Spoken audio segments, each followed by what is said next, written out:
നമസ്കാരം. ജീവിക്കാൻ ഞാനെടുത്ത തീരുമാനത്തിന് കരുത്തുണ്ടെങ്കിൽ പരാജയം എന്നെ ഒരിക്കലും തളർത്തുകയില്ല. ഈ മഹത്തായ വാചകം പറഞ്ഞത് ഇന്ത്യയുടെ മിസൈൽമാൻ എന്നറിയപ്പെടുന്ന ഇന്ത്യയുടെ മുൻ രാഷ്ട്രപതിയായ ബഹുമാനനായ APJ അബ്ദുൽ കലാം സാറാണ്. ഈ വാചകം എത്ര അർത്ഥവത്താണ് എന്ന് എനിക്ക് മനസ്സിലായത് ഇപ്പോൾ ഞാനിതാ ഈ സ്ഥലത്ത് എത്തിയപ്പോഴാണ്. ജീവിത പ്രാരാബ്ധങ്ങളോട് പടവെട്ടി 21ാമത്തെ വയസ്സിൽ പ്രാരാബ്ധങ്ങൾ മൂലം പ്രവാസിയാകേണ്ടി വന്ന ഒരു ധീരനായ മലയാളിയാണ് ലൈവ് TV കേരളയുടെ എൻ്റയർ മീഡിയ ടീം പരിചയപ്പെടുത്തുന്ന മാതൃക മലയാളി. 37 വർഷത്തെ പ്രവാസ ജീവിതത്തിന് ശേഷം അദ്ദേഹം തിരികെ നാട്ടിലെത്തി. ഇപ്പോൾ ജീവകാരുണ്യ പ്രവർത്തന രംഗത്ത് ജീവിതമാണ് സന്ദേശം എന്ന മഹാത്മാഗാന്ധിയുടെ വാചകം പോലെ ജീവിതം നയിക്കുന്ന നമുക്കൊക്കെ മാതൃകയായ അനേകായിരം ആളുകൾക്ക് ആശ്വാസത്തിൻ്റെ പൊൻകിരണമേകുന്ന സ്വാന്തനമേകുന്ന ഒരു മഹത്തായ വ്യക്തിത്വം. ദൈവം പലപ്പോഴും നമ്മുടെയൊക്കെ ജീവിതത്തിൽ പ്രത്യക്ഷപ്പെടാറുണ്ട്. ഇങ്ങനെയുള്ള വ്യക്തികളുടെ രൂപത്തിലാണ് പ്രത്യക്ഷപ്പെടാറ്. ആ വ്യക്തിയാണ് ഫിലിപ്പ് ജോസഫ് എന്ന നമ്മുടെ പ്രിയപ്പെട്ട ഫിലിപ്പ് അച്ചായൻ. അദ്ദേഹത്തെ ഏറെ ആദരവോടെ ലൈവ് TV കേരളയുടെ എൻ്റയർ മീഡിയ ടീമിൻ്റെ മാതൃകാ മലയാളി എന്ന പ്രോഗ്രാമിലേക്ക് നമുക്ക് സ്വാഗതം ചെയ്യാം. അദ്ദേഹത്തെയാണ് ഇന്ന് നമുക്ക് അതിഥിയായി കിട്ടിയിരിക്കുന്നത്. ഏറെ സന്തോഷത്തോടെ അദ്ദേഹത്തിൻ്റെ വിശേഷങ്ങളിലേക്ക് നമുക്ക് കടന്നു ചെല്ലാം.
അപ്പോൾ ഞാൻ തുടക്കത്തിലേ പറഞ്ഞതുപോലെ ദൈവിക സാന്നിധ്യം പലപ്പോഴും നമ്മൾ അറിയുന്നത് പല മനുഷ്യരുടെ രൂപത്തിലാണ്.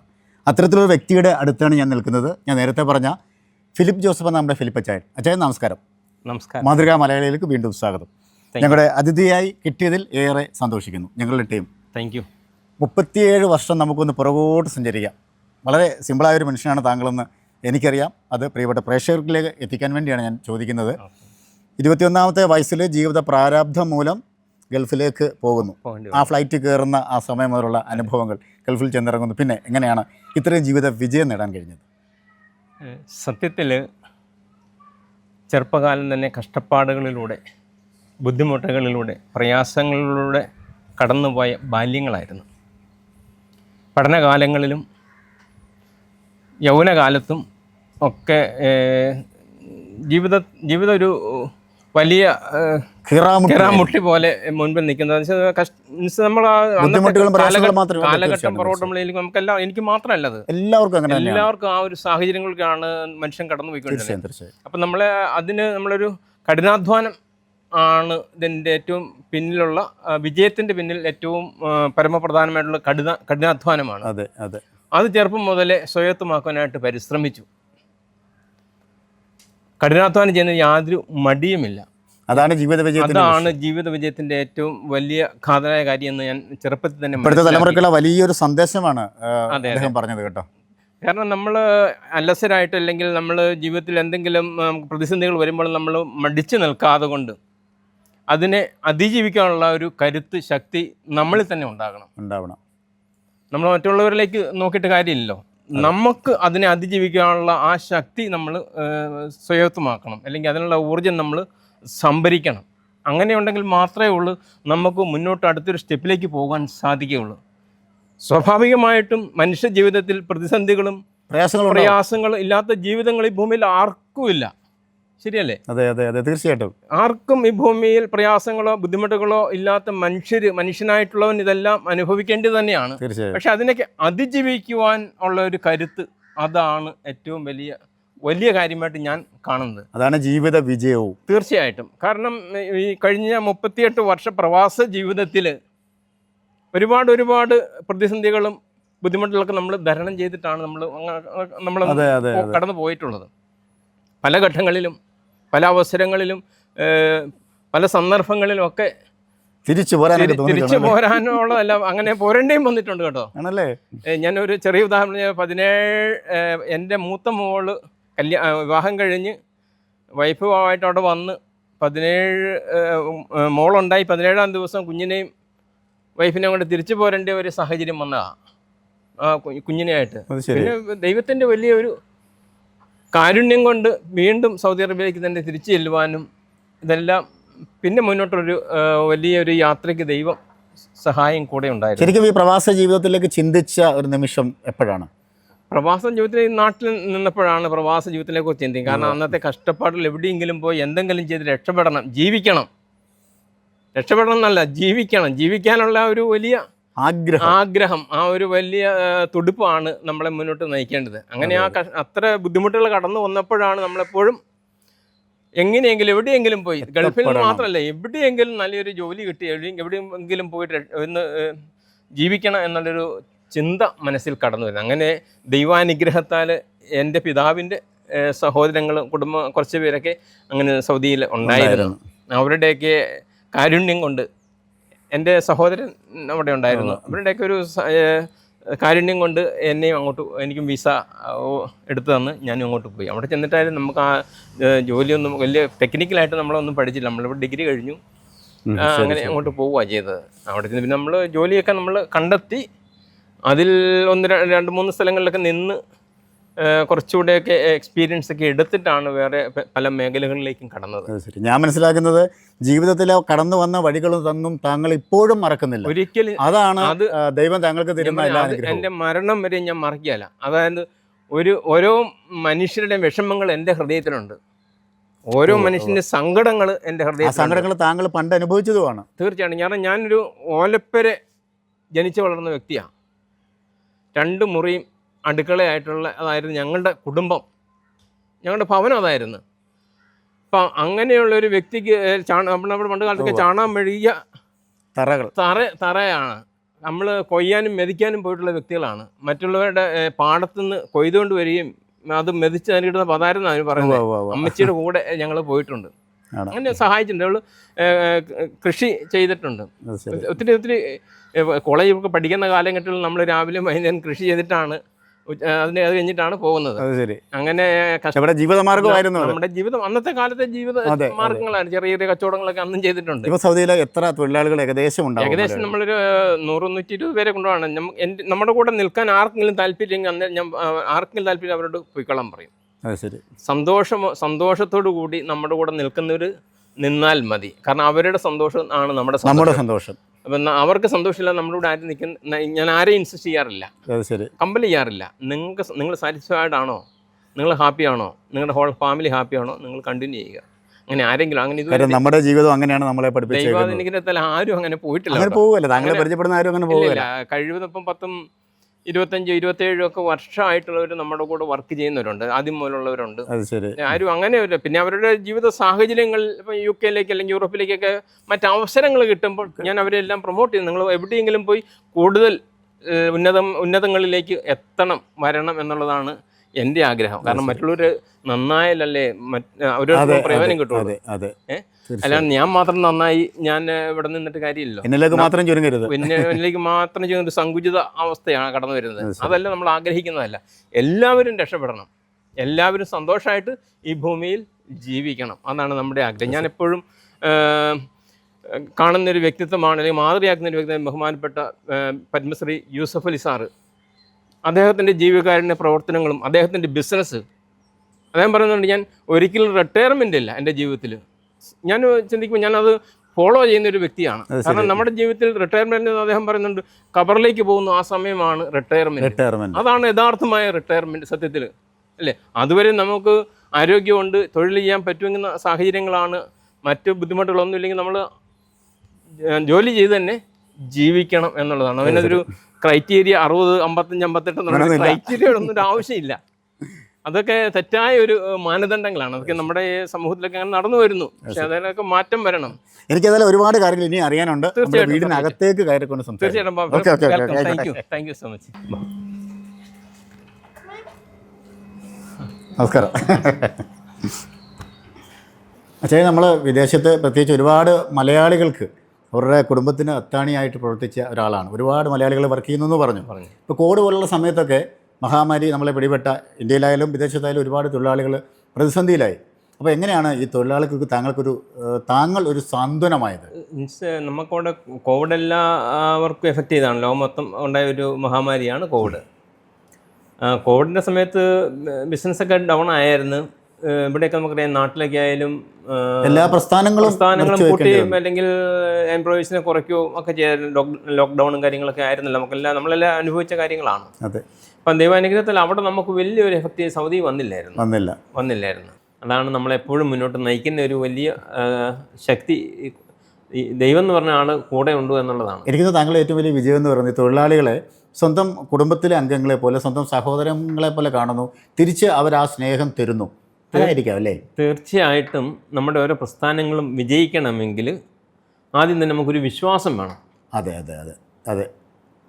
ഈ വിശ്വാസം ഇല്ലായ്മ വന്നു കഴിഞ്ഞാൽ, സംശയം വന്നു കഴിഞ്ഞാൽ അത് വിജയത്തിലേക്ക് മാറത്തില്ല. കാരണം നമ്മളൊരാളെ ഇൻ്റർവ്യൂ ചെയ്ത് നമ്മളൊരു ജോബിന് അല്ലെങ്കിൽ ഒരു പോസ്റ്റിലേക്ക് വെച്ച് കഴിഞ്ഞാൽ ആ ആൾ ആ പോസ്റ്റിൽ ഏബിൾ ആണെന്ന് നമ്മൾ വിലയിരുത്തി കഴിഞ്ഞാൽ, നമ്മൾ അദ്ദേഹത്തെ വിശ്വസിച്ച കാര്യങ്ങൾ ഏൽപ്പിച്ച് കഴിഞ്ഞാൽ ഓട്ടോമാറ്റിക്കായിട്ട് അയക്കും. നമ്മൾ കമ്പനിയിലേക്കോ അല്ലെങ്കിൽ നമ്മളിലേക്കൊരു നല്ലൊരു കോൺഫിഡൻസ് അദ്ദേഹത്തിന് ക്രിയേറ്റ് ചെയ്യാൻ പറ്റുന്നുണ്ട്. അപ്പോൾ എന്നെ വിശ്വസിച്ചൊരു കാര്യം ഏൽപ്പിച്ചിരിക്കുന്നു, അത് കൃത്യതയോടു കൂടി സമയത്ത് തീർത്ത് കൊടുക്കണമെന്ന് പുള്ളിയിൽ നിക്ഷിപ്തമായ ഒരു കർത്തവ്യമാണെന്നൊരു ബോധ്യം പുള്ളിയിൽ അദ്ദേഹത്തിലും ഉണ്ടാവുമല്ലോ. ശരി. അപ്പോൾ നമ്മൾ ഒരു കാരണവശാലും അങ്ങനെ നമ്മുടെ കൂടെ നിൽക്കുന്നവരെ ഒരിക്കലും ഹർട്ട് ചെയ്യുന്ന വാക്കുകളോ അവരെ വിഷമിപ്പിക്കുന്ന ബുദ്ധിമുട്ടുകൾ ഉണ്ടാക്കുന്ന ഒരു സാഹചര്യങ്ങൾ നമ്മൾ ഉണ്ടാക്കാൻ പാടില്ല. അവരോട് കൂടെ അവരുടെ സന്തോഷമാണ് നമ്മുടെ സന്തോഷം. ശരി, അതായിരിക്കണം. അങ്ങനെ പോയാലേ ഉള്ളൂ നമുക്കത് വിജയത്തിൽ എത്തിക്കാൻ പറ്റുള്ളൂ. അല്ലെങ്കിൽ നമ്മളൊരാൾ വന്ന് നമ്മളെപ്പോഴും അവൻ്റെ പുറകെ ഒരു വടിയായിട്ട് നടന്നിട്ട് അങ്ങനെ നടന്ന് ആ കാലഘട്ടമൊക്കെ കഴിഞ്ഞു പോയി. ഇപ്പം നമ്മളെപ്പോലെ തന്നെയാണ്, എൻ്റെ സ്ഥാനത്താണ് അവനും, അല്ലെങ്കിൽ അവനാണ് ഞാനും എന്നുള്ള ഒരു ചിന്ത, പരസ്പരം ഒരു അണ്ടർസ്റ്റാൻഡിങ്, മ്യൂച്വൽ അണ്ടർസ്റ്റാൻഡിങ് മുന്നോട്ട് പോവുകയാണെങ്കിൽ വളരെ കോർഡിനേറ്റ് ചെയ്ത് ഓരോ കാര്യങ്ങളും നമുക്ക് മുന്നോട്ട് കൊണ്ടുപോകാൻ പറ്റും. താങ്കൾ ഈ പറഞ്ഞ വാചകങ്ങളൊക്കെ എല്ലാ ഓഫീസുകളിലും തങ്കലിപികളിൽ ഇങ്ങനെ ആലേഖനം ചെയ്ത് വെക്കേണ്ടതാണെന്ന് ഞാൻ പറഞ്ഞാൽ അതിശയോക്തിയുടെ പേരിൽ ഞാൻ പറയുന്നതല്ല. എല്ലാവരും മനസ്സിലാക്കേണ്ട കാര്യമാണ്. എന്നെ പോലെ എൻ്റെ തൊഴിലാളികളെയും വിശ്വസിക്കണമെന്ന് താങ്കൾ പറഞ്ഞില്ലേ? തീർച്ചയായിട്ടും എല്ലാവരും മനസ്സിലാക്കേണ്ട കാര്യമല്ലേ? എല്ലാവരും അങ്ങനെ ചെയ്യണമെന്നില്ല, പക്ഷേ ഞാൻ പൂർണ്ണമായിട്ട് നമ്മൾ വിശ്വസിക്കുകയാണ്. ഇപ്പം ജീവിത വിജയം നേടുവാൻ ശരിക്കും എന്താണ് ചെയ്യേണ്ടത്? ഞാൻ ആദ്യം സൂചിപ്പിച്ചല്ലോ സാറേ, ഒരു കഠിനാധ്വാനമാണ് ജീവിത വിജയം നേടുവാൻ ഏറ്റവും ആവശ്യം. നമ്മൾ പിന്നെ ദൈവാനുഗ്രഹവും കൂടെ ചേർക്കേണ്ടത്. ദൈവാനുഗ്രഹവും കഠിനാധ്വാനം, ഈ രണ്ട് ഘടകങ്ങളും ഒരു വ്യക്തിയിൽ താമ്പാതി ദൈവംപാതി എന്ന് പറയുന്നത്. താമ്പാതി ദൈവംപാതി എന്ന് പറഞ്ഞാൽ അത് സത്യമായ ഒരു കാര്യമാണ്. നമ്മളിപ്പോൾ അത്ര അധ്വാനിച്ചിട്ടും അല്ലെങ്കിൽ രക്ഷപ്പെടാത്ത എത്രയോ മനുഷ്യർ ഭൂമിയിലുണ്ട്. പക്ഷെ നമ്മളെ മനുഷ്യനെ ദൈവം സരളഹൃദയനായി സൃഷ്ടിച്ചു. നമ്മളീ ഭൂമിയിലേക്ക് ഒന്നും കൊണ്ടുവന്നില്ല, നമ്മളിവിടുന്ന് ഒന്നും കൊണ്ടുപോവുകയില്ല. വെറുതെ പോകുന്ന മനുഷ്യരാണ് നമ്മൾ, പച്ച മനുഷ്യരാണ് നമ്മളെല്ലാവരും. അതിനിടയ്ക്കുള്ള ചെറിയ സംഭവമാണ് നമ്മുടെയൊക്കെ ഓരോരുത്തരുടെ ജീവിതം. ഈ ജീവിതത്തിൽ നമുക്ക് വിജയിക്കണമെങ്കിൽ നമ്മൾ ദൈവാനുഗ്രഹം, ഈശ്വരാനുഗ്രഹം, അല്ലാഹുവിൻ്റെ അനുഗ്രഹം നമ്മുടെയൊക്കെ ജീവിതങ്ങളിൽ ഉണ്ടാകണം. ആ അനുഗ്രഹം ഉണ്ടെങ്കിൽ നമ്മുടെ ജീവിതയാത്രയിൽ നമുക്ക് ആവശ്യമായിട്ടുള്ള എല്ലാം അവിടുന്ന് ഒരു തടസ്സങ്ങൾ ഉണ്ടാകാതെ കൊണ്ട് തന്നെ നമ്മുടെ ജീവിതം നമുക്ക് ലഭിക്കും. അത് നമ്മൾ കഠിനാധ്വാനം ചെയ്യണം, നമ്മൾ ഹാർഡ് വർക്ക് ചെയ്യണം. ഹാർഡ് വർക്ക് ചെയ്യാതെ ഒരിക്കലും നമ്മൾ എപ്പോഴും പ്രാർത്ഥിച്ചുകൊണ്ടിരിക്കുക, അതിൽ നമുക്ക് കിട്ടുന്നില്ല. നമ്മൾ അധ്വാനിക്കുകയും അതോടൊപ്പം അവനൊരു വഴി കാണിച്ചിട്ടുണ്ട്, നമ്മളത് വെട്ടി തുറക്കണം. തീർച്ചയായിട്ടും. പിന്നെ നമ്മൾ മനുഷ്യനെ സ്നേഹിക്കണം. നമ്മൾ യേശുക്രിസ്തു പോലെ തന്നെ പോലെ മറ്റുള്ളവരെ സ്നേഹിക്കണം എന്ന് പറഞ്ഞതുപോലെ തന്നെ ശ്രീനാരായണ ഗുരുദേവൻ പറഞ്ഞതുപോലെ മതമേതായാലും മനുഷ്യൻ നന്നായാൽ മതി. നമ്മൾ മതത്തിനെ വളർത്താൻ വേണ്ടി നമ്മൾ ആരും പുറകെ പോകേണ്ടത്. അതിന് തെറ്റായ ഒരു സമീപനാണ്, തെറ്റായ ഒരു ചിന്തയാണ് അങ്ങനെ കിടന്നത്. മനുഷ്യനെ സ്നേഹിക്കുക, മനുഷ്യനെ വളർത്തുക, മതത്തെ അല്ല വളർത്തേണ്ടത്. അപ്പോൾ അങ്ങനെയുള്ള നമ്മൾ മനുഷ്യ സ്നേഹിയായിട്ട് ഈ ഭൂമിയിൽ നമ്മൾക്ക് ചെയ്യാവുന്ന നന്മകൾ മറ്റുള്ളവർക്ക് ചെയ്തുകൊണ്ട് നമ്മുടെ ജീവിതത്തെ മുന്നോട്ട് നയിക്കുക. ബാക്കി നമ്മുടെ കൂടെ നിൽക്കുന്നവരും അവരും മുന്നോട്ട് രക്ഷപ്പെട്ടുകൊണ്ട് ഇരിക്കും. അത് ശരി. എന്തായാലും ഞങ്ങളുടെ മാതൃകാ മലയാളിയായ ഫിലിപ്പച്ചായൻ്റെ കുടുംബത്തെ ഞങ്ങൾക്കൊന്ന് പരിചയപ്പെടണം. തീർച്ചയായിട്ടും പരിചയപ്പെടാം. കൂടുമ്പോൾ ഇമ്പമുള്ളതാണ് കുടുംബം എന്ന് പറയുന്നത്. നമ്മുടെ ഫിലിപ്പച്ചായൻ്റെ ജീവിതത്തിലെ വാമഭാഗമാണ് സിജി മാഡം.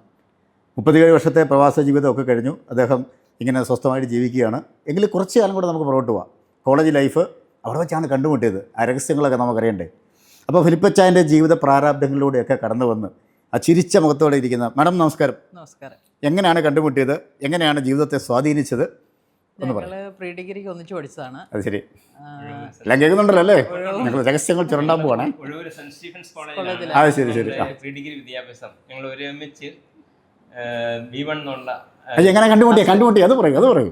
ഞങ്ങൾ ഒരേ ക്ലാസ്സിലാണ് പഠിച്ചത്. ഒരേ ക്ലാസ്സിൽ പഠിച്ച് സയൻസ് ഗ്രൂപ്പ് ആയിരുന്നു. സയൻസ് ആയിരുന്നു. ഞങ്ങൾ 87 അന്നും ഈ ജീവകാരുണ്യ പ്രവർത്തനങ്ങളും ഇങ്ങനെ ഇത്രയും സിംപ്ലിസിറ്റി ഒക്കെ അന്നും ഉണ്ടായിരുന്നു. എല്ലാവരെയും ഹെൽപ്പ് ചെയ്യുന്ന ഒരു മൈൻഡായിരുന്നു അന്ന് മുതൽ. അത് ശരി. അന്ന് മുതലേ ഉണ്ട്. അന്ന് മുതൽ എല്ലാവരോടും ഒരു സോഫ്റ്റ് മൈൻഡാ. ആദ്യം കണ്ടുമുട്ടിയപ്പോൾ എന്താണ് തോന്നുന്നത്? ഭയങ്കര ദേഷ്യക്കാരനാണെന്ന് തോന്നിയോ? പാവമാണെന്ന് തോന്നിയോ? ദേഷ്യമൊന്നും ഇല്ലായിരുന്നു. ഇന്നത്തെ പോലെ തന്നെ പാവമാണോ? അങ്ങനെ ആള് ഭയങ്കര സിമ്പിളായിരുന്നു. സിമ്പിളായിട്ടുള്ള. എങ്കിലും എപ്പോഴാണ് മനസ്സിലേക്ക് ഒരു ഇഷ്ടം തോന്നിയത്? അത് ഞങ്ങളുടെ സെക്കൻഡ് ഇയർ ലാസ്റ്റ് ആയപ്പോഴത്തേനുമാണ് അങ്ങനെ ഒരു റിലേഷനിലേക്ക് വന്നത്. അത് ശരി.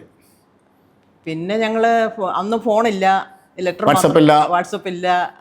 ഞങ്ങൾ ജസ്റ്റ് ലെറ്റർ അയക്കും. അങ്ങനെ 8 വർഷം ഞങ്ങൾ കണ്ടിന്യൂ ചെയ്തു. 93 ഞങ്ങളുടെ കല്യാണം കഴിഞ്ഞു. കനനച്ചായിൽ ആടുമേയ്ക്കാൻ ഞാനും അതൊക്കെ എഴുതിയിട്ടുണ്ട് അല്ലേ? ശരി. 93 ജൂൺ 17-ാം തീയതി കല്യാണം കഴിഞ്ഞു. എന്നിട്ട് ബാക്കി പറയൂ. അതിലേക്ക് വരാം. വരുന്നു. അങ്ങനെ കത്തുകളൊക്കെ എഴുതി. കത്തുകൾ എഴുതി ഞാൻ പിടിച്ചു കഴിഞ്ഞു. ഞാൻ സൗദിയിലായിരുന്നു. പോയി കത്തുകൾ ഫ്രീക്വന്റ്ലി എഴുതും. പക്ഷേ ഇടയ്ക്കൊക്കെ മിസ്സാകും. കാരണം അന്നത്തെ പോസ്റ്റിൽ 1-2 കത്തുകൾ കിട്ടാൻ നമുക്ക് പ്രശ്നമായി. വേറെ കണക്ഷന് വേറെ മാർഗമൊന്നും ഇല്ല. ഈ ലെറ്റർ മാത്രമേ ഉള്ളൂ. ലെറ്റർ കിട്ടുന്നതുള്ളൂ. അവിടെയും നമ്മൾ പിടിച്ചു നിന്ന് കോയിൻ ഇട്ടാണ് ഫോൺ ചെയ്തോണ്ടിരുന്നത്. കോയിൻ നമ്മൾ 5 കോയിൻ 10 കോയിൻ പറഞ്ഞു ഹലോ തീർന്നു. കാലഘട്ടം അങ്ങനെ. ഇന്നത്തെ വാട്സപ്പോ ഒന്നുമില്ലല്ലോ. അപ്പൊ അങ്ങനെ എല്ലാ കാര്യങ്ങളും റെഡിയായി ജീവിതത്തിലേക്ക് പ്രവേശിച്ചു. പ്രതിസന്ധികളൊക്കെ എങ്ങനെ തരണം ചെയ്തു? പ്രതിസന്ധികൾ, ഏറ്റവും വലിയ പ്രതിസന്ധി എന്ന് പറഞ്ഞാൽ മൂത്ത മോൾ ഉണ്ടായി കഴിഞ്ഞപ്പോഴത്തേനും തിരിച്ചു പോരേണ്ടി വന്നു. പിന്നെ മോളും പപ്പായനെയും ഇവിടെ ആക്കിയിട്ട് ഞാൻ തന്നെ തിരിച്ചുപോയി. അതായിരുന്നു ഞങ്ങളുടെ ജീവിതത്തിൽ ഏറ്റവും വലിയൊരു ബുദ്ധിമുട്ടുണ്ടായ കാലഘട്ടം. വർക്ക് ചെയ്യുന്നുണ്ടായിരുന്നു? ഞാൻ അവിടെ വർക്ക് ചെയ്യുന്നുണ്ട്. ഞാൻ MOH തന്നെയായിരുന്നു. നേഴ്സാണ്. അവിടെ വർക്ക് ചെയ്തുകൊണ്ടിരുന്നു. 1 വർഷം കഷ്ടിച്ച് 9 മാസം ആയപ്പോഴത്തേനും ഹസ്ബൻഡും കൊച്ചൂടെ തിരിച്ച് അവിടെ വന്നു.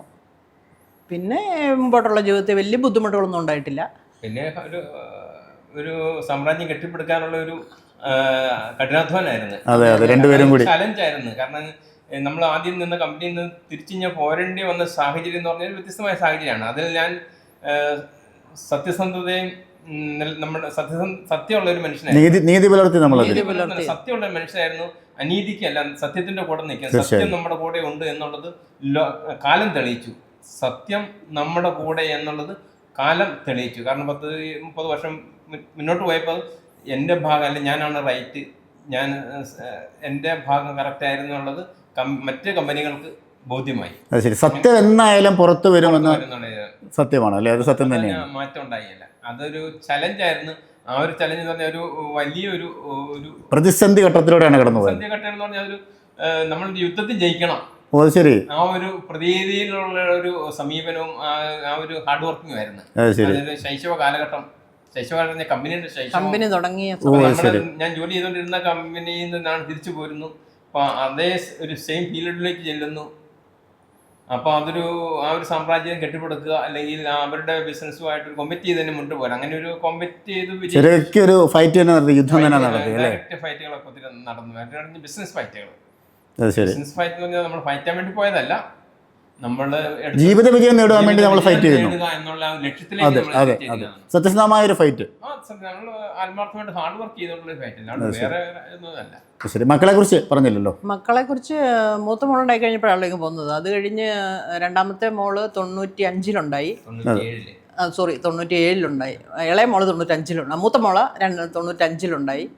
രണ്ടാമത്തെ മോള് 97-ല്. അത് ശരി. പിന്നെ ഒരു മോനുണ്ടായി, മോന് 2000-ലുണ്ടായി. അങ്ങനെ ഞങ്ങൾക്ക് 3 മക്കളാണ്. അത് ശരി. മൂത്താൾ എന്ത് ചെയ്യുന്നു? മൂത്തയാള് ഇപ്പം എഞ്ചിനീയറിങ് MA കോളേജിൽ M.Tech കഴിഞ്ഞു. അത് ശരി. M.Tech കഴിഞ്ഞ് അവള് അലസർ കോളേജിൽ പഠിപ്പിച്ചുകൊണ്ടിരിക്കുക, HOD അവിടുത്തെ. രണ്ടാമത്തെ മോള് ഓസ്ട്രേലിയയിൽ ഇപ്പോൾ ഈ റീസെൻ്റ്ലി കല്യാണം കഴിഞ്ഞ് താമരക്കാട് കെട്ടിച്ചേക്കുന്നത്. രണ്ടാമത്തെ മോള് അവള് SB കോളേജിലാണ് BCom കഴിഞ്ഞത്. ചങ്ങനാശ്ശേരി. അവള് ഈ പറഞ്ഞ എൻ്റെ ഒരു ഫോളോവേഴ്സാണ്, അത് ശരി. ഹാർഡ് വർക്കറാണ്. മക്കളെല്ലാരും അതെ. അല്ല, അങ്ങനെ ആവണമല്ലോ, അങ്ങനെയല്ലേ വരുള്ളൂ. രണ്ടാമത്തെ മോളെ കുറിച്ച് സ്പെഷ്യലി അവള് ഡിസിപ്ലിൻഡ് ആണ്, അതുപോലെ പ്ലസ് ഹാർഡ് വർക്കറാണ്. അവള് BComന് SB കോളേജ് ചങ്ങനാശ്ശേരിയിലാണ് പഠിച്ചത്. അതിനുശേഷം 1 ഇയർ അവൾക്ക് EY കമ്പനിയിൽ അവൾ വർക്ക് ചെയ്തു, ബാംഗ്ലൂരിൽ ചെയ്തു. അതിനുശേഷം സെൻറ്റ് ജോസഫിൽ M.Comന് ചേർന്നു. അവിടുന്ന് ഗ്രാജുവേഷൻ കഴിഞ്ഞു നാട്ടിൽ വന്നു. മോളെ കെട്ടിയ മരുമകൻ ജോം അതെ അവൻ ജോം ജോസഫ് ലൂയിസ് എന്നാണ് അവൻ്റെ ഒഫീഷ്യൽ നെയിം. അവനൊരു CA ഗ്രാജുവേറ്റ് ആണ്, ബാംഗ്ലൂർ വർക്ക് ചെയ്യുകയാണ്. നല്ലൊരു പയ്യനാണ്. നാട്ടിലവർ നമ്മുടെ താമരക്കാട് എന്ന് പറയുന്ന സ്ഥലത്താണ്. അവൻ ബാംഗ്ലൂർ ബിഗ് ബാസ്ക്കറ്റിലെ അക്കൗണ്ട്സിൻ്റെ ഹെഡായിട്ട് വർക്ക് ചെയ്യുകയാണ്. ഇനി എന്തായാലും ദൈവം അനുഗ്രഹിച്ച് അവൾക്ക് അനുയോജ്യനായ ഒരു വരനെ തന്നെ ദൈവം കണ്ടെത്തി നൽകി. അതിൽ ഞങ്ങൾ സന്തുഷ്ടരാണ്. മൂന്നാമത്തെ മകനാണല്ലേ? ഞങ്ങളുടെ മൂന്നാമത്തെ മകനാണ് ജെറൽ ജോസഫ് ഫിലിപ്പ്. അവനിവിടെ ഡിഗ്രി രാജഗിരി കഴിഞ്ഞ് അതിനുശേഷം അവൻ PG എടുക്കാൻ വേണ്ടി കാനഡയ്ക്ക് പോയി. അവിടെ ഗ്രാജുവേഷൻ കഴിഞ്ഞു. ഇവിടെ നാട്ടിൽ വന്നിട്ടുണ്ടായിരുന്നു അടുത്തിടയ്ക്ക്. അപ്പോൾ അവൻ മോൻ്റെ കല്യാണം ഞങ്ങൾ ഫിക്സ് ചെയ്തു. കെട്ടാൻ പോകുന്ന കുട്ടി സിറിൻ രാജു ഒഴൂരിന്നാണ്. അതെ, അടുത്ത വർഷം അടുത്ത ജനുവരിയിൽ അവരുടെ മാരേജാണ്. ഒരു കാര്യം ഞാൻ പറയാൻ മറന്നു, ഒരു സിനിമാ നടൻ്റെ അമ്മായി അച്ഛനും അമ്മായി അമ്മയുമാണ് ഈ ഇരിക്കുന്ന 2 വ്യക്തികൾ. അതേക്കുറിച്ച് പറഞ്ഞില്ലല്ലോ. ജോസൂട്ടി നമുക്ക് ഏറ്റവും പ്രിയപ്പെട്ട ഒരു മരുമനാണ്. ശരി, മൂത്ത മരുമനാണ്. അതെ, മൂത്ത മരുമനാണ്. അദ്ദേഹത്തിൻ്റെ ഒരു ഫാഷനാണ് സിനിമ ഫീൽഡ്, ആക്ടിങ് എന്ന് പറയുമ്പോൾ. കാരണം ഞാൻ ഗൾഫിലേക്കൊക്കെ പറഞ്ഞു, പപ്പ ഞാനിപ്പം പോരുന്നില്ല, ഞാൻ ഇവിടെ തന്നെ ഈ ഫീൽഡിൽ തന്നെ പിടിച്ചു നിന്നോളാം പറഞ്ഞു. ഞാൻ വിസയ്ക്ക് തീർച്ചയായിട്ടും അത് നല്ല, ഞാൻ പറഞ്ഞു ഓക്കെ, നല്ല കാര്യം, ആ കാരിയർ തന്നെ മുന്നോട്ട് പോകാൻ കണ്ടിന്യൂ ചെയ്യട്ടെന്ന് പറഞ്ഞു. അങ്ങനെ നമ്മൾ സപ്പോർട്ട് ചെയ്യുന്നുണ്ട്, എല്ലാ രീതിയിലും സപ്പോർട്ട് ചെയ്യുന്നുണ്ട്. നമുക്ക് ഒത്തിരി സന്തോഷമുണ്ട് കേട്ടോ. അപ്പോൾ ഒരു ഈ ഫിലിം ഫീൽഡിലൊക്കെ ഒരു നല്ലൊരു ആക്ടറായിട്ടൊക്കെ വരുന്നത് തീർച്ചയായിട്ടും നമുക്ക് അഭിമാനമാണ്. തീർച്ചയായിട്ടും അങ്ങനെ വരണം, നല്ല ക്യാരക്ടറൊക്കെ ചെയ്യണം, നല്ലൊരു നടനായി വരണം എന്നുള്ളതാണ് ഞങ്ങളുടെ എല്ലാവരുടെയും പ്രാർത്ഥന, ആഗ്രഹം. അതേപോലെ തന്നെ ശരിക്കും ജീവിതത്തിൻ്റെ ഈ പ്രതിസന്ധികളും ബുദ്ധിമുട്ടുകളൊക്കെയാണോ താങ്കളെ ഈ ജീവകാരുണ്യ പ്രവർത്തന രംഗത്തേക്ക് തിരിച്ചത്? ഒരുപാട് ആളുകൾക്ക് കേരളത്തിൽ വീടുകൾ വെച്ച് നൽകാൻ വേണ്ടി താങ്കൾക്ക് കഴിയുന്നു, ഇനി വെച്ച് കൊടുക്കാൻ ശ്രമിക്കുന്നു, ഓരോ സംഘടന ഒപ്പം നിന്നുകൊണ്ട്. ശരിക്കും ജീവിത സാഹചര്യങ്ങളാണോ താങ്കളെ ആ രംഗത്തേക്ക് എത്തിക്കുന്നത്? തീർച്ചയായിട്ടും. ഞാനത് ആദ്യം സൂചിപ്പിച്ചായിരുന്നല്ലോ, നമ്മുടെ ഓരോരുത്തരുടെയും കഷ്ടപ്പാടുകളും ബുദ്ധിമുട്ടും അത് എപ്പോഴും നമ്മുടെ മനസ്സിൽ. നമുക്ക് ഭവനമില്ല, ഞാൻ ആദ്യം സൂചിപ്പിച്ചല്ലോ, ഞാൻ ചെറിയ വീട്ടിലാണ് ഞാൻ ജനിച്ചു വളർന്നു. ഞങ്ങളെല്ലാം നമ്മുടെ സാഹചര്യം അതിപ്പോഴും എൻ്റെ മനസ്സിലുണ്ട്. അതുകൊണ്ട് നമ്മളിപ്പോൾ എങ്ങോട്ട് മാറിയാലും അത് മാറത്തില്ലല്ലോ, അത് ഉള്ളിൻ്റെ ഉള്ളിലുണ്ട്. അപ്പം മറ്റുള്ളവരും അങ്ങനെ സാഹചര്യങ്ങളാണല്ലോ ജീവിക്കുന്നത്. അപ്പോൾ അവരൊക്കെ നമുക്കൊരു സാന്ത്വനം, അവരൊന്ന് ആശ്വസിപ്പിക്കില്ലെങ്കിൽ അവർ നല്ലൊരു ജീവിത മാർഗത്തിലേക്ക് നമ്മൾ വഴി ചെറിയ ചെറിയ കാര്യങ്ങളൊക്കെ ചെയ്യുക. World peace mission charity housing പ്രൊജക്ടിന്റെ ഭാഗമായി നിർമ്മിക്കുന്ന ആദ്യ ഭവനത്തിന് മാർത്തോമ സഭയുടെ തിരുവനന്തപുരം ബിഷപ്പ് അഭിവന്ദ്യ ഡോക്ടർ ഐസക് മാർ ഫിലോക്സിനോസ് തറക്കല്ലിട്ടു. കാട്ടാക്കട തൂങ്ങാമ്പാറയിലാണ് ആദ്യ ഭവനത്തിന് തറക്കല്ലിട്ടത്. World peace mission chairman doctor Sunny Stephen, charity mission director Shri Philip Joseph, Siji Philip, സംസ്ഥാന general secretary Shrimati Beena Ajith, executive member Ushasree Menon, project manager Vimal Stephen, യുവ സംവിധായകൻ ഷിജു സാഗര എന്നിവർ ഈ പരിപാടിയിൽ പങ്കെടുത്തു. നമുക്ക് അത്രയ്ക്കുള്ള നമ്മൾക്ക് നമ്മുടെ പരിമിതമായ സാഹചര്യങ്ങളിൽ നിന്നുകൊണ്ട് പരിമിതമായ സാമ്പത്തികത്തിനുള്ളിൽ നിന്നുകൊണ്ടുള്ള കാര്യങ്ങൾ നമ്മൾ ചെയ്യുന്നത്. താങ്കളുടെ ഈ മനസ്സിന് കുന്നുപോലെ ഇനിയും ഉണ്ടാവും. എല്ലാവർക്കും കൊടുക്കാനുള്ളൊരു മനസ്സില്ലേ? തീർച്ചയായിട്ടും. അത് നമ്മളെ മലയാളികളിൽ നിന്ന് കൈവിട്ടു പോകുന്ന ഒരു കാര്യമല്ലേ? ഇല്ല, നമ്മൾ തീർച്ചയായിട്ടും നമ്മൾ കൊടുക്കണം. അതെ, കൊടുത്താൽ നമുക്കൊരു സംതൃപ്തി കിട്ടിയല്ലേ? അതെ അതെ, നമുക്കൊരു സന്തോഷം കിട്ടുവാണ്. നമ്മളൊരു അർഹിക്കുന്ന ഒരാൾക്ക് കൊടുക്കുമ്പോൾ നമുക്കൊരു വലിയ സന്തോഷമാണ്. നമ്മുടെ ഈ ഇവിടെ കൂട്ടി വെച്ചുകൊണ്ടിരുന്നിട്ട് നമ്മൾ കൊടുക്കുന്നില്ലെങ്കിൽ നമുക്ക് എന്ത് പ്രയോജനമുണ്ട്? നമ്മൾ കൊടുക്കണം എന്ന് ഞാൻ പറഞ്ഞു. എല്ലാവരും നമ്മുടെ കയ്യിലുണ്ടോ, നമ്മൾ കൊടുക്കണം, സഹായിക്കണം. സാമ്പത്തികമായിട്ടായാലും അല്ലെങ്കിൽ നമ്മുടെ എന്താണ് നമുക്ക് അധികം ഉള്ളത് അത് നമ്മൾ മറ്റുള്ളവർക്ക് പങ്കുവയ്ക്കണം, അല്ലെങ്കിൽ ഉള്ളതിൽ നിന്ന് പങ്കുവയ്ക്കണം.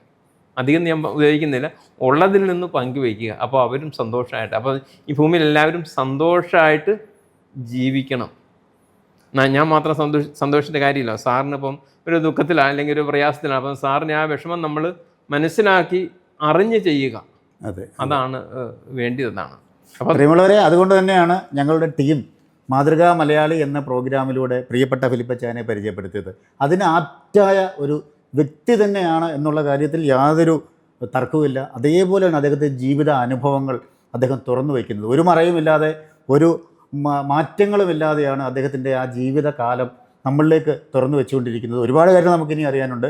ജീവിതത്തിലുണ്ടായ, ഗൾഫിലൊക്കെ ഉണ്ടായ ഒരുപാട് അനുഭവങ്ങളൊക്കെ ഉണ്ടാവുമല്ലോ, അല്ലെങ്കിൽ ജീവകാരുണ്യ പ്രവർത്തന രംഗത്തൊക്കെ ഉണ്ടായ, നമ്മൾ എന്ത് ചെയ്താലും അതിന് നേട്ടങ്ങളും കോട്ടങ്ങളും ഉണ്ടാവും. പെട്ടെന്ന് മനസ്സിലേക്ക് വരുന്നത്. ആക്ച്വലി നമ്മൾ സത്യമാണ് ഓരോ കാര്യങ്ങളും മറ്റുള്ള കൂടുതൽ നമ്മളിത് പബ്ലിസിറ്റി ചെയ്യാൻ നമ്മൾ ആഗ്രഹിക്കുന്നത്. ഞാൻ നമ്മുടെ ഒരു സുഹൃത്തെന്ന് പറയാം, ഒരാൾ റോഡ് ക്രോസ് ചെയ്തപ്പോഴത്തേനും വണ്ടി ഇടിച്ച് മരിച്ചു. അദ്ദേഹത്തിൻ്റെ ഇപ്പോഴല്ല, 25 വർഷം മുമ്പാട്ടോ. ആ സമയത്ത് ഇത്രയൊന്നും അഡ്വാൻസ് അല്ല ഒരു കാര്യങ്ങളും. ഇപ്പോൾ എംബസി പോകാൻ ഇതിൻ്റെ പേപ്പർ വർക്കും കാര്യങ്ങളും എല്ലാം ആയിട്ട് കംപ്ലീറ്റ് ബോഡി ഇവിടെ നാട്ടിൽ എത്തിക്കുന്നതുകൊണ്ട് ഞാൻ കൂടെ ഉണ്ടായിരുന്നു. അങ്ങനെ പല കാര്യങ്ങളും, അങ്ങനെ ഓരോ അവസരങ്ങളും ഓരോ സഹായങ്ങളും ഓരോരുത്തർക്ക് വേണ്ടി ഒരുപാട് കാര്യങ്ങൾ ചെയ്തിട്ടുണ്ട്. ഞാൻ പറയാം, അതൊരു നമുക്കറിയാം, നമ്മുടെ മുനിപ്പിലുള്ള ഒരാളാണ്, നമുക്ക് പബ്ലിസിറ്റി ആക്കാൻ ഉദ്ദേശിക്കുന്നില്ല. നമ്മൾ അങ്ങനെയുള്ള ഒരു കാര്യങ്ങൾ നമ്മൾ ആർക്കെങ്കിലും ചെയ്ത് ഞാൻ അത് ലോകത്തോട് വിളിച്ചു പറയാനുള്ള ഞാൻ ആഗ്രഹിക്കുന്നില്ല. നിങ്ങളിങ്ങനെ വന്നപ്പം സാഹചര്യവശാൽ ഞങ്ങളത് ഞങ്ങളുടെ MD ഞങ്ങളുടെ ടീം അറിഞ്ഞാണ് താങ്കളിലേക്ക് എത്തിയത്. അതൊരു പബ്ലിസിറ്റിയോ ഒരു പരസ്യമോ പബ്ലിസിറ്റിക്ക് വേണ്ടി പറയുന്ന കാര്യങ്ങളല്ല, നമുക്ക് അതിൻ്റെ ആവശ്യമില്ല. കാരണം ഞാൻ എന്തായിരിക്കുന്നു അത് ദൈവകൃപയാലാണ്. ദൈവം എന്നിൽ ചൊരിഞ്ഞ കൃപ നിഷ്ഫലമായി പോയിട്ടില്ല. അതെ, അത് ബൈബിളിലെ ഒരു വാക്യമാണ്. ഞാൻ എന്തായിരിക്കുന്നു അത് ദൈവകൃപയാലാണ്. ദൈവം എന്നിൽ ചൊരിഞ്ഞ കൃപ നിഷ്ഫലമായി പോയിട്ടില്ല. അത് നമ്മൾ ഫലം തരുന്ന, ഫലം കായ്ക്കുന്ന ഒരു മരമായി മാറണം. അതാണ് മറ്റുള്ളവർക്ക് തണലാവണം, മറ്റുള്ളവർക്ക് സ്നേഹമായി മാറണം.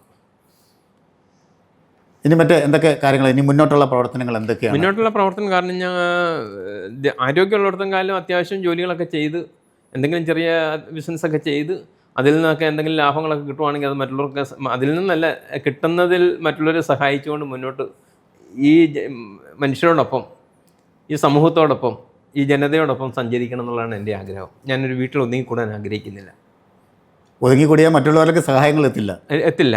സമൂഹത്തിൻ്റെ ആവശ്യങ്ങളിലും സമൂഹത്തിൻ്റെ വേദനകളിലും സമൂഹത്തിൻ്റെ ആവശ്യങ്ങളിലും അവരോടൊപ്പം, അവരോട് ചേർന്ന് നിന്നിട്ട് മുന്നോട്ട് നയിക്കുക, ആ ഒരു ചിന്തയാണ് മനസ്സിലുള്ളത്. അത് ജീവകാരുണ്യ പ്രവർത്തനമാകാം, സാമൂഹ്യ സേവനമാകാം, നമ്മുടെ സമൂഹത്തിന് ആവശ്യമായിട്ടുള്ള നന്മ പ്രവർത്തികൾ. ഒരു തിന്മയുടെ മേഖലകളിലേക്കോ ഒരു തിന്മയുടെ പശ്ചാത്തലങ്ങളിലേക്കോ ഞാൻ പോകാനോ ഒരിക്കലും ആഗ്രഹിക്കുന്നില്ല. മനുഷ്യന് നന്മ ചെയ്യാൻ പറ്റുന്ന കാര്യങ്ങളിൽ അധിഷ്ഠിതമായ എന്തെങ്കിലും പ്രൊജക്റ്റുകൾ വരുവാണെങ്കിൽ തീർച്ചയായിട്ടും ആ കൂടെ സഹകരിക്കുക. ഒരു നാടിൻ്റെ പൊതുവായ ഒരു ആവശ്യം, അത് നല്ലതാണ്. രാഷ്ട്രീയം എനിക്ക് ഞാൻ എല്ലാ രാഷ്ട്രീയത്തെയും സ്നേഹിക്കുന്നു, രാഷ്ട്രീയക്കാരെ ബഹുമാനിക്കുന്നു. അതാണ് നമ്മുടെ. അതുപോലെ താങ്കളുടെ ജീവിതത്തിൽ നിന്നും ഇത്രയും വിജയം നേടിയ ജീവിതം കണ്ട ഒരു മനുഷ്യനെന്ന രീതി ചോദിക്കുകയാണ്. ഇപ്പോഴത്തെ തലമുറ ഒരു വല്ലാത്ത അക്രമവാസനയിലൂടെ കടന്നു പോവുകയാണ്. പ്രത്യേകിച്ച് കാശ് സമ്പാദിക്കാൻ വേണ്ടി ആയിരിക്കാം. അവരോട് എന്താണ് താങ്കൾക്ക് ഒരു ഉപദേശം എന്ന രീതിയിൽ, ഇത്രയും ജീവിത അനുഭവമുള്ള വ്യക്തി എന്ന രീതിയിൽ പറയാനുള്ളത്? തീർച്ചയായും ഇന്നത്തെ യുവജനങ്ങളെ, യുവതലമുറയെ കാണുമ്പോൾ നമുക്ക് സത്യത്തിൽ പേടി തോന്നുന്നു. സത്യമായിട്ടും ഞാൻ അതുകൊണ്ടാണ് അങ്ങനെ ഒരു ചോദ്യം ചോദിച്ചത്. സത്യത്തെ പേടി തോന്നുകയാണ്. കാരണം ഒന്നാമത് യുവജനങ്ങൾ കേരളത്തിൽ വളരെ കുറഞ്ഞു വരുന്നു. യുവജനങ്ങൾ കേരളത്തിൽ ഇല്ല എന്ന് തന്നെ നമുക്ക് പറയാം. ഒരു 15 വയസ്സ് കഴിഞ്ഞ് 15-25 വയസ്സുള്ള ഇടയിലുള്ള ചെറുപ്പക്കാർ കേരളത്തിൽ കുറഞ്ഞു. പിന്നെ പഴയ പോലെയുള്ള ഒരു ജീവിത സാഹചര്യങ്ങളല്ലോ ഇന്നത്തെ തലമുറയ്ക്കുള്ളത്. അതെ, ഹാർഡ് വർക്ക് ചെയ്യാൻ അവർക്ക് താല്പര്യമില്ല. ഇന്നത്തെ തലമുറ എന്ന് പറഞ്ഞാൽ അവർ എഴുന്നേറ്റ് വരുമ്പോൾ തന്നെ 10 മണിയാവും. ആ ഒരു ഏത് വീട്ടിൽ ഏത് നമ്മളെപ്പോഴും രാവിലെ 5 മണിക്ക് തന്നെ നമ്മൾ എണീക്കും. അത് നമ്മുടെ ഒരു റൊട്ടീനാണ്, കാര്യമാണ്. മാറ്റമില്ല. ആ മാറ്റില്ല. അങ്ങനെ പോയാൽ നമ്മുടെ കാര്യങ്ങൾ നടക്കും. നമുക്ക് ചില ടൈം ടേബിളിനും ഡിസിപ്ലിൻ ഉണ്ടല്ലോ. ഏതായാലും അതുകൊണ്ട് ഈ കുട്ടികളോട് പറയാനുള്ള പറഞ്ഞാൽ നിങ്ങൾ മീൻസ് കഷ്ടപ്പാടുകൾ അറിയുന്നില്ല, നിങ്ങളുടെ ജീവിതം എന്താണെന്നുള്ളത് നിങ്ങൾ മനസ്സിലായി. യഥാർത്ഥ ജീവിതം അനുഭവിക്കുമ്പോഴും അറിയുമ്പോഴേ ഉള്ളൂ യാഥാർത്ഥ്യങ്ങൾ മനസ്സിലാകുള്ളൂ. യഥാർത്ഥ ജീവിതം അനുഭവിക്കുമ്പോഴും അറിയുമ്പോഴുള്ളൂ യാഥാർത്ഥ്യം എന്താണെന്നുള്ളത് തിരിച്ചറിവുണ്ടാവും. അതെ, ജീവിത അനുഭവങ്ങൾ ഉണ്ടാവണം. അനുഭവങ്ങളിലൂടെ മനുഷ്യനെ പഠിക്കാൻ പറ്റുള്ളൂ. ഓരോ അനുഭവങ്ങളാണ് മനുഷ്യനെ പഠിപ്പിക്കുന്നത്. അപ്പോൾ തുടക്കത്തിൽ ചോദിച്ചതുപോലെ 37 വർഷം മുമ്പ് ഗൾഫിലേക്ക് പോയി, എവിടെയാണ് ആദ്യം ചെന്നത്? സൗദിയിൽ എവിടെയാണ്? ഇപ്പോൾ ഏതൊക്കെ കമ്പനികളാണ് താങ്കൾക്കുള്ളത്? സാറേ, ഞാൻ റിയാദിലേക്കാണ്, സൗദിയിലെ ക്യാപിറ്റലായ റിയാദിലേക്കാണ് ആദ്യം എത്തിയത്. അവിടെ ഒരു 4-5 വർഷക്കാലം റിയാദിലുണ്ടായിരുന്നു. അതിനുശേഷം ഞാൻ ജോലി ചെയ്യുന്ന സ്ഥാപനം അൽഖസീം എന്ന, അവിടെ നിന്നൊരു 350 കിലോമീറ്റർ ദൂരെ അൽഖസീം എന്ന സ്ഥലത്തേക്ക്, ബുരൈദ എന്ന സ്ഥലത്തേക്ക്, അൽഖസീമിൽ ബുരൈദ എന്ന സ്ഥലത്തേക്ക് അവിടെ ബ്രാഞ്ച് ഓപ്പൺ ചെയ്ത്. അങ്ങനെ ഞാൻ അതിൻ്റെ ബ്രാഞ്ച് മാനേജറായിട്ടാണ് പോയത്. പിന്നെ ബുരൈദയിലായിരുന്നു ജീവിതം. ഇപ്പം ഞാൻ വർക്ക് ചെയ്യുന്നത് മൻസൂർ ഫഹദ് അൽബന്ദ എന്നുള്ള കമ്പനിയാണ്. അത് ഞങ്ങളുടെ ഒരു സൗദി സ്പോൺസറോട് കൂടി ചെയ്യുന്ന ഒരു മ്യൂച്വൽ അണ്ടർസ്റ്റാൻഡിങ്ങിൽ അങ്ങ് പോവാണ്. ഇത് റിട്ടേൺ ആയിട്ടുള്ള കാര്യങ്ങളൊന്നും അല്ല, ഒരു മ്യൂച്വൽ അണ്ടർസ്റ്റാൻഡിങ്ങിൽ അങ്ങോട്ട് വിശ്വാസം തോന്നി അദ്ദേഹത്തിന് അങ്ങനെ പോകുന്നതാണ്. പഴയ പോലുള്ള ബിസിനസ്സും കാര്യങ്ങളൊന്നും ഇപ്പം നിലവിലില്ല, കുറവാണ്. പല കാര്യങ്ങളുണ്ട് അതിനകത്ത്. സൗദി ശേഷം വന്ന് സൗദികൾ വർക്ക് ചെയ്യുന്നുണ്ട്, മറ്റ് നാഷണാലിറ്റീസ് വർക്ക് ചെയ്യുന്നുണ്ട്. പിന്നെ ഡീസൽ ഞങ്ങളുടെ കൂടുതൽ ചെയ്തുകൊണ്ടിരുന്ന ഡീസൽ ഇക്വിപ്മെൻറ്റ്സിൻ്റെ സ്പെയർ പാർട്സ് ബിസിനസ്സായിരുന്നു. പിന്നെ ട്രക്കിൻ്റെയും അഗ്രികൾച്ചർ ഇക്വിപ്മെൻറ്റ്സിൻ്റെയും ഇൻഡസ്ട്രിയൽ ഇക്വിപ്മെൻറ്റ്സിൻ്റെ ട്രാക്ടർ, ഇതിൻ്റെയൊക്കെ സ്പെയർ പാർട്സിൻ്റെ ബിസിനസ്സാണ് ഞങ്ങൾ നടത്തിക്കൊണ്ടിരിക്കുന്നത്. ഇപ്പോൾ ആ മേഖലകളിലേക്കൊക്കെ ഡയറക്റ്റ്, അതായത് ഈ ഡീസലിൻ്റെ ഉപയോഗം കുറഞ്ഞിട്ട് ഡയറക്റ്റ് ഇലക്ട്രിക്കൽ മോട്ടോറുകൾ വരാൻ തുടങ്ങി. അപ്പോൾ ഇതിൻ്റെ ആ ഉപയോഗം കുറഞ്ഞ് അങ്ങനെ ബിസിനസ് ഡ്രോപ്പായിക്കൊണ്ടിരിക്കുന്ന ഒരു കാലഘട്ടത്തിലൂടെയാണ്, ഒരു പ്രതിസന്ധിയിലൂടെയാണ് കടന്നു പോകുന്നത് ഇപ്പോൾ. ആ പ്രതിസന്ധികളെല്ലാം അതിജീവിക്കണം എന്നുള്ളൊരു ദൃഢനിശ്ചയം ഇപ്പോഴും ഉണ്ട്. അതൊക്കെ മുന്നോട്ട് ദൈവം കൂടെ ഉണ്ട്, നടത്തി തരുമെന്ന് വിശ്വസിക്കുന്നു. ആ പ്രതിസന്ധികളെല്ലാം തരണം ചെയ്യും. ഇത് കാണുന്ന 10,000-കണക്കിന് ലക്ഷക്കണക്കിന് ആളുകൾ താങ്കൾക്ക് വേണ്ടിയും താങ്കളുടെ കുടുംബത്തിന് വേണ്ടിയും പ്രാർത്ഥിക്കും. കാര്യം ഓരോ മലയാളികളുടെയും വിജയം എന്ന് പറയുന്നത് ഈ ദൈവത്തിൻ്റെ കരങ്ങളിലാണ് എന്ന് ഞങ്ങൾ വിശ്വസിക്കുന്നു. എന്തായാലും ഒരുപാട് കാര്യങ്ങൾ ഇനി അറിയണമെന്നുണ്ടായിരുന്നു, സമയക്കുറവ് മൂലം നിർത്തുകയാണ്. അപ്പോൾ ജീവിതത്തിലെ പ്രതിസന്ധികളും പ്രയാസങ്ങളും ഒക്കെ തരണം ചെയ്യുവാൻ, ജീവിത വിജയം നേടുവാൻ ക്ഷമയും ദൈവിക അനുഗ്രഹവും ഉണ്ടാവണമെന്നാണ് പ്രിയപ്പെട്ട ഫിലിപ്പ് ജോസഫ് എന്ന ഫിലിപ്പച്ചായൻ്റെ ജീവിതത്തിൽ നിന്നും നമുക്ക് മനസ്സിലായത്. മനോഹരമായ മാതൃക മലയാളി എന്ന എപ്പിസോഡ് പ്രിയപ്പെട്ട ഫിലിപ്പച്ചായൻ്റെ, അദ്ദേഹത്തിൻ്റെയും വൈഫിൻ്റെയും, പ്രിയപ്പെട്ട ലൈവ് ടിവിയുടെ എൻ്റെ മീഡിയ ടീമിനൊപ്പം, ക്യാമറാമാൻ റിജോയ് പറവൂരിനൊപ്പം ഞാൻ താൽക്കാലികമായി വിട പറയുകയാണ്. Shiyad Changanassery, signing off.